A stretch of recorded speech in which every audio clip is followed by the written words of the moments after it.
Bonjour et bienvenue à Do It Yourself Inspiration. Dans cette vidéo, je vais vous présenter cette peinture à base de craie grasse réalisée sur une toile sur laquelle les craies grasses sont fondues à l'aide d'un sèche-cheveux. Peut-être que vous avez déjà vu ce genre de peinture sur internet, sur Facebook par exemple. C'est souvent posté et partagé car ça rend un super effet.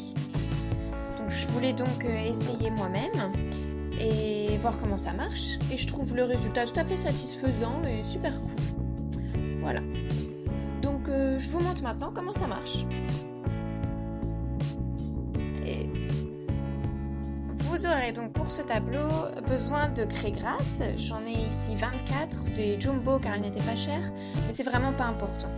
Il faut juste vérifier sur la boîte qu'elles ne sont pas résistantes à la chaleur, car sinon ce serait vraiment difficile de les faire fondre. Voilà, forcément. Il vous faudra aussi un sèche-cheveux sur la position chaud, voilà. Puis un pistolet à colle, ou bien de la colle normale, mais je recommanderais quand même plutôt le pistolet car c'est plus pratique. Il vous faudra aussi une grande toile, enfin tout est relatif. La mienne par exemple fait 30 sur 40 cm. Voilà. Donc on va commencer. Alors, j'ai déballé ma toile, elle n'était vraiment pas chère, elle m'a coûté que 2 €. Vous pouvez en trouver chez Teddy par exemple, ainsi que d'autres affaires pas chères. Voilà. Donc je mets l'emballage de côté. Je vous montre maintenant les craies grasses. C'est une boîte de 24 craies grasses. Elles sont déjà rangées dans l'ordre de l'arc-en-ciel. Et je vais maintenant les coller. Alors. Mais d'abord, je vais essayer de voir combien rentre en largeur. Alors.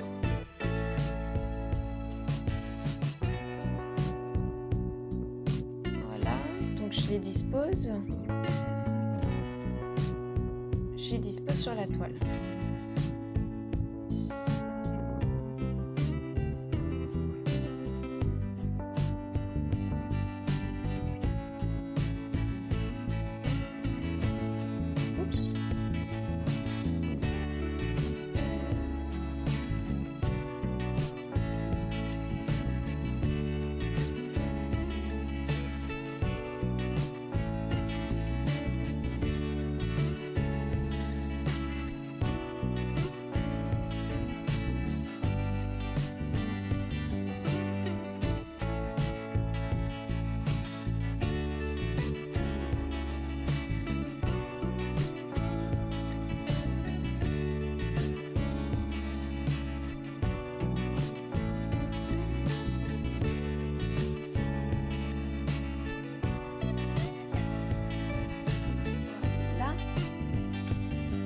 Ensuite, je les fais un peu rouler pour les centrer. Je laisse un peu d'espace de chaque côté.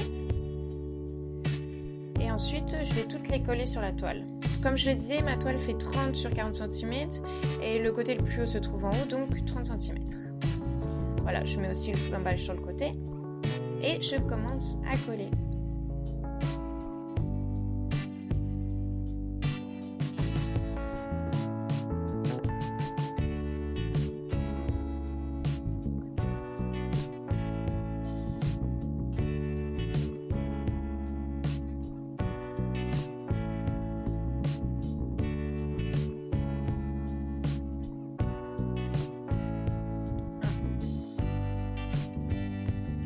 J'en sors quelques-unes afin qu'elles ne se collent pas les unes aux autres.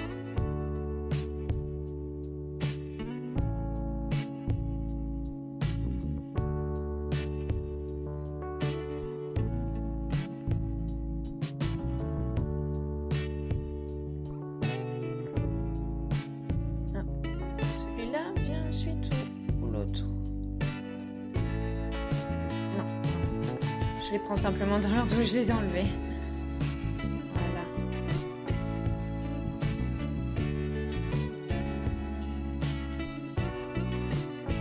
Ensuite le beige.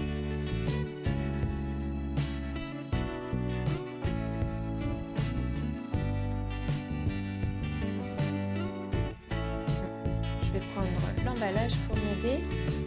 Toutes les couleurs y sont figurées. Ensuite le chair.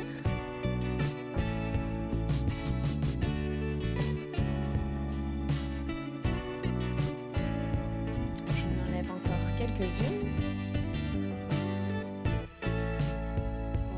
Rouge, orange. Voilà, donc j'ai tout retourné la toile en arrivant vers la fin.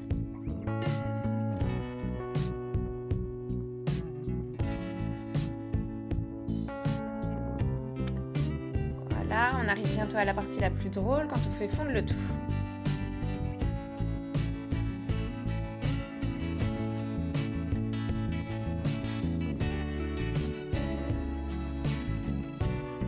Et le noir. Voilà, j'ai maintenant terminé avec les couleurs. Voilà à quoi ça ressemble. Je laisse maintenant sécher un peu, puis on continue.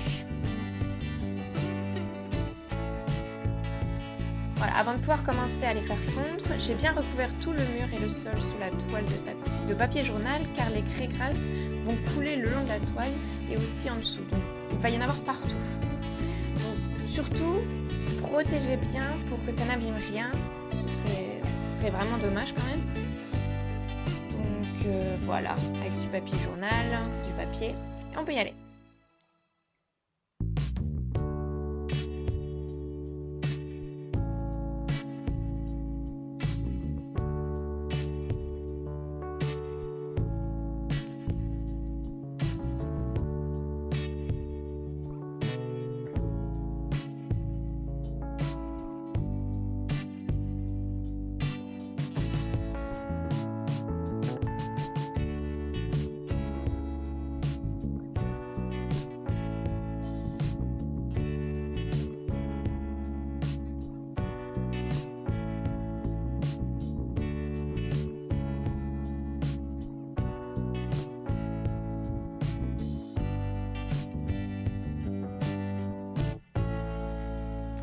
Voilà à quoi ressemble le tableau à la fin, après avoir fait fondre les craies grasses. Certaines sont carrément tombées et d'autres n'ont pratiquement pas fondu. Je crois que ça s'est vu aussi quand j'ai chauffé, que certaines commençaient à fondre tout de suite et d'autres avaient besoin de plus de temps. Voilà, donc c'est pour ça que c'est un peu irrégulier. Voilà. Moi je trouve ça marrant, comme je dis ça me plaît beaucoup comme tableau et je trouve l'effet super joli. Voilà, le tout ressemble à ça. Et je vais le laisser sécher encore un peu maintenant. Comme je disais, j'ai couvert aussi le mur. Comme vous pouvez le voir, ça a éclaboussé un peu partout avec le sèche-cheveux. Donc couvrez bien tout pour que tout reste bien propre. Sinon vous allez tout salir, la table, le mur, etc. Donc faites vraiment attention. Et si l'idée vous a plu et que vous trouvez le résultat aussi mignon que moi, donnez-moi un pouce en l'air, ça fait toujours plaisir. Si vous voulez voir plus de tutoriels, rendez-vous sur notre chaîne. Il y en a plein sur du do-it-yourself, des recettes, des tutos à base d'élastique Crazy Looms, etc. Allez voir si vous vous abonnez, ça nous fera bien sûr plaisir. Et vous pouvez aussi nous retrouver et nous suivre sur Facebook, Twitter et Instagram. Voilà. À bientôt avec Do It Yourself Inspiration, avec Do It Yourself